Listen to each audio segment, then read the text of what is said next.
This review is brought to you by Gamersgate.com. Download games anytime, anywhere.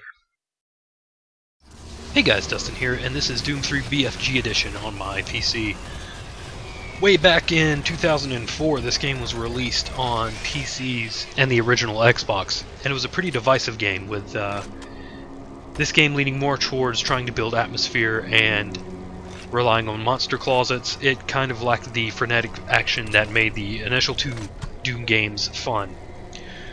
So it is really weird to see a re-release of this game another 8 years later. And this also comes with Resurrection of Evil, which was the, almost said DLC, but it was the expansion pack that came out afterwards and was even released on the original Xbox. And it comes with 7 new missions called the Lost Missions. So probably the biggest thing that I have to point out, I've started at the very beginning of this review. Ladies and gentlemen, id Software heard both our cries and our pleas, and there is no longer any need for a duct tape mod.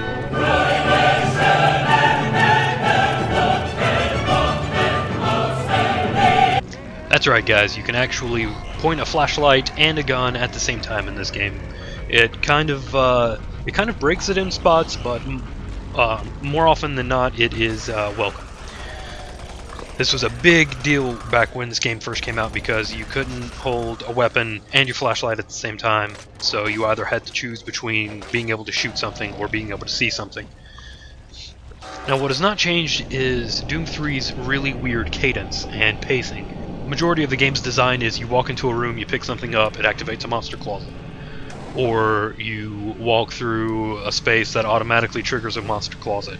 Or you somehow trigger a monster closet and that triggers a monster closet. It's just monster closets all over the place. So this leads to a very stunted feel to the gameplay where it's a lot of nothing. You pick up a PDA and you listen to something, or you watch a video, or you're reading through emails to find locker combinations, and then you suddenly have to fight for 30 seconds to 2 minutes, and then it's back to nothing happening.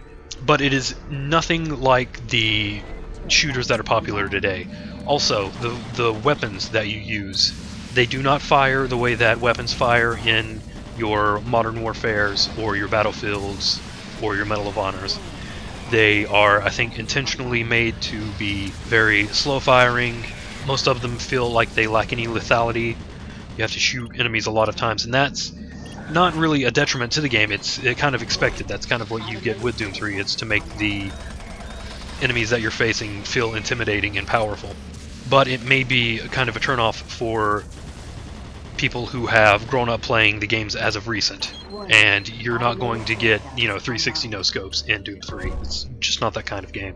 With the improvement of the flashlight, another thing that this game really could have used is some sort of waypoint system or a map, because it's really easy to get turned around in these hallways. They all tend to look the same. It doesn't break the game, but it certainly doesn't help the pacing when you are going back and forth for several minutes trying to find out your next objective.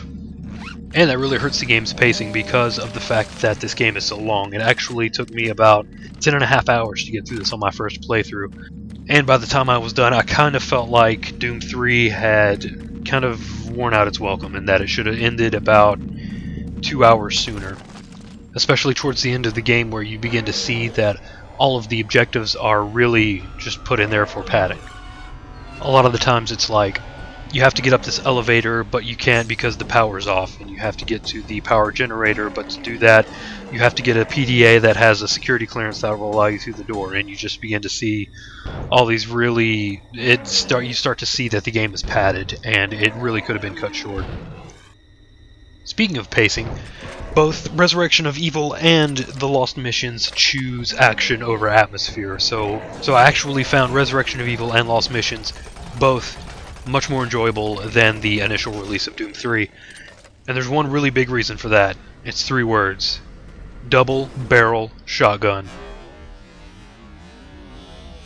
This weapon is freaking awesome. It feels good to use, it has a risk-reward system of how close you are to the enemy, and it works. It's got a good punch to it. It really makes the 2 expansions way more enjoyable. and how much they streamline the objectives so that they are consistently pushing you forward, and you get lost a lot less. Now, Resurrection of Evil comes with an artifact that you can use that gives you bullet time, or the unfortunately named Hell Time in the game, which is really terrible, but it's bullet time. Everything goes in slow motion, and you gain an advantage over your enemies. And it also, Resurrection of Evil and Lost Missions comes with an extra weapon called the Grabber, and it allows you to pick certain things up and move them. Both expansions have a scenario that you need where you have to use the Grabber to solve them, and it's kind of their way of contextualizing it in the universe and saying this is why this exists narratively, but it's just kind of a one-off thing. I never really used it.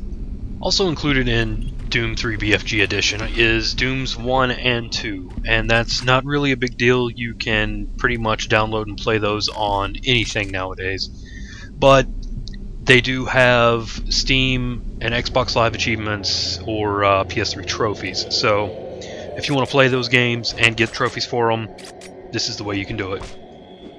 So do I recommend this? Ultimately, not yet. Being brand new, $40 is kind of a steep price for these games that are at their newest 8 years old. So really, I would wait for the inevitable Steam sale, or if you want to look on eBay for used copies, or when this eventually drops and you can buy the used or the brand new copies for pretty cheap, then I would pick it up, because ultimately it is a pretty good compilation of these games, and with the added improvement of not having to mod the game to use a flashlight and a weapon at the same time.